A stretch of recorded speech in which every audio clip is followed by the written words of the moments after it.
Hello friends, welcome to our channel learn stock charts to earn. दोस्तों, आज की video में हम एक ऐसे इंडिकेटर के बारे में डिस्कस करेंगे जो कि जब भी हम टेक्निकल एनालिसिस करते हैं और उसके जरिए स्टॉक का सिलेक्शन करने की कोशिश करते हैं तो वहाँ पे वो अच्छी तरह से वर्कआउट होता है, अच्छी तरह से हमें बाइंग और सेलिंग सिग्नल देता है। लेकिन दोस्तों, आपको पता है क्या कि वो इंडिकेटर हम किस तरह से इस्तेमाल करते हैं, उसके साथ हम क्या क्या चीज़ों को इस्तेमाल करते हैं, वो भी बहुत ही इंपॉर्टेंट होता है। जैसे कि हमने लास्ट वीडियो में भी देखा कि सिंगल चीज कभी कभी भी टेक्निकल एनालिसिस जब भी हम करते हैं तो वहां पे वर्कआउट नहीं होती, हमें थोड़ा मर्जिंग करना पड़ता है अलग अलग टेक्निकल इंडिकेटर्स, या तो चार्ट पैटर्न या तो सपोर्ट रेजिस्टेंस ट्रेंड लाइंस। तो अलग अलग चीजों का जब भी हम कॉम्बिनेशन करेंगे तो हमारी एक्यूरेसी बढ़ जाती है। तो आज की वीडियो में हम जो भी इंडिकेटर डिस्कस करने वाले हैं तो जनरली लोगों को पता नहीं होता कि उसका सही तरीके से इस्तेमाल किस तरह से करना चाहिए। अगर हम सही तरीके से इस्तेमाल करेंगे तो उसकी वजह से हमारी एक्यूरेसी बढ़ जाएगी, सक्सेस रेट बढ़ जाएगा। तो ये मैक्सिमम लोगों को पता नहीं होता, तो उसीलिए मैं आज का ये वीडियो बना रहा हूँ। आज की वीडियो में मैं आपको वो इन्फॉर्मेशन शेयर करूंगा कि जिसके जरिए आपको पता लग जाएगा कि वो इंडिकेटर हम सही तरीके से किस तरह से इस्तेमाल कर सकते हैं।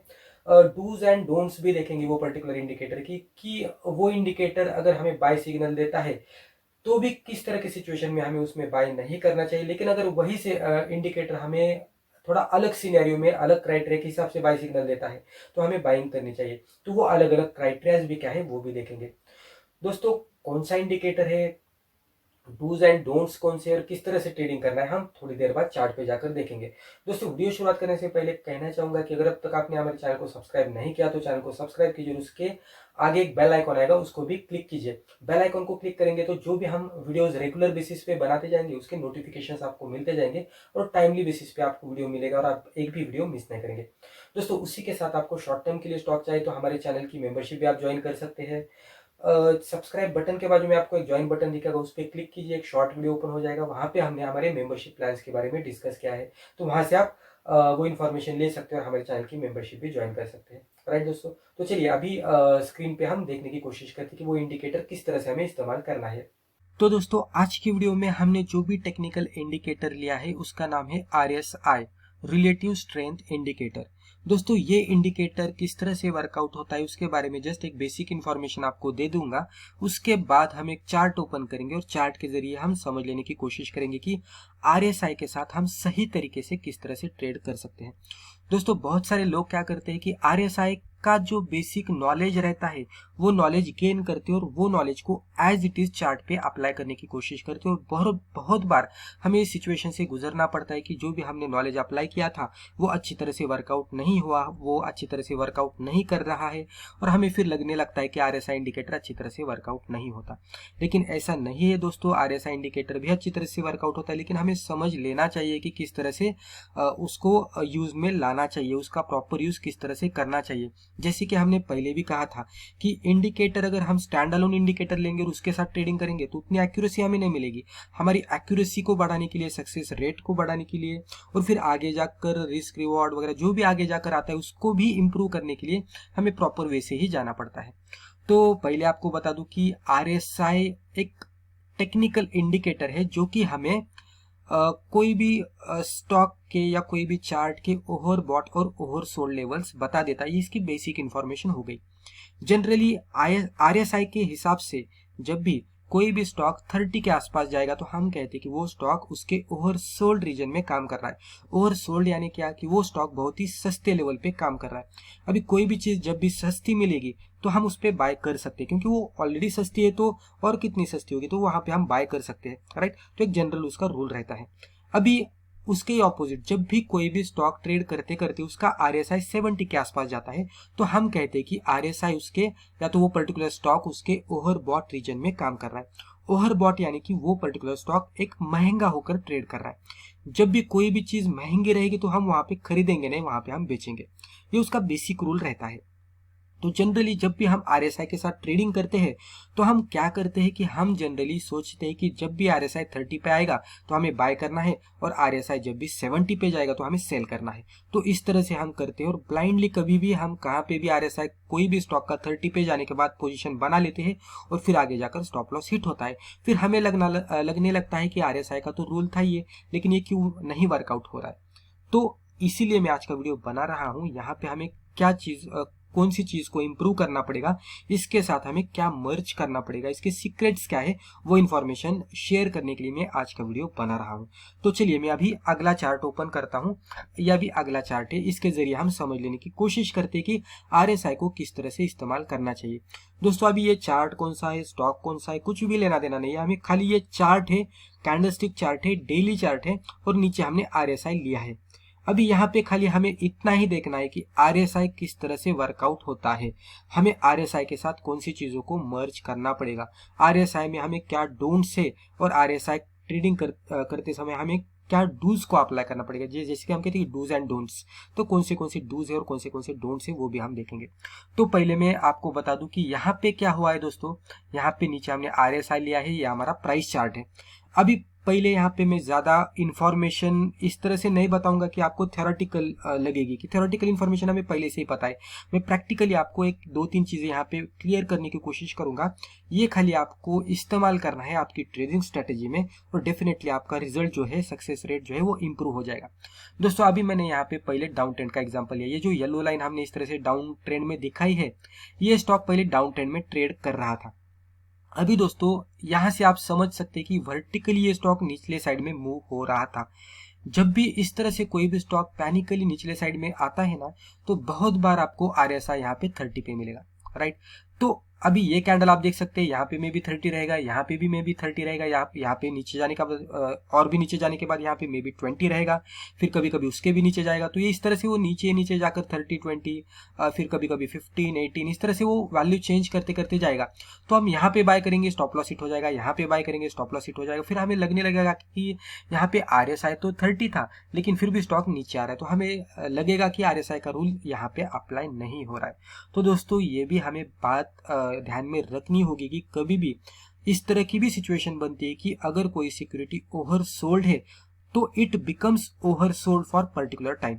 अगर कोई चार्ट पे हमें एक पर्टिकुलर लेवल पे ओवरसोल्ड रीजन नजर आती है, तो इस तरह की भी सिचुएशन रह सकती है कि वो और कुछ टाइम के लिए ओवरसोल्ड में ही ट्रेड करे।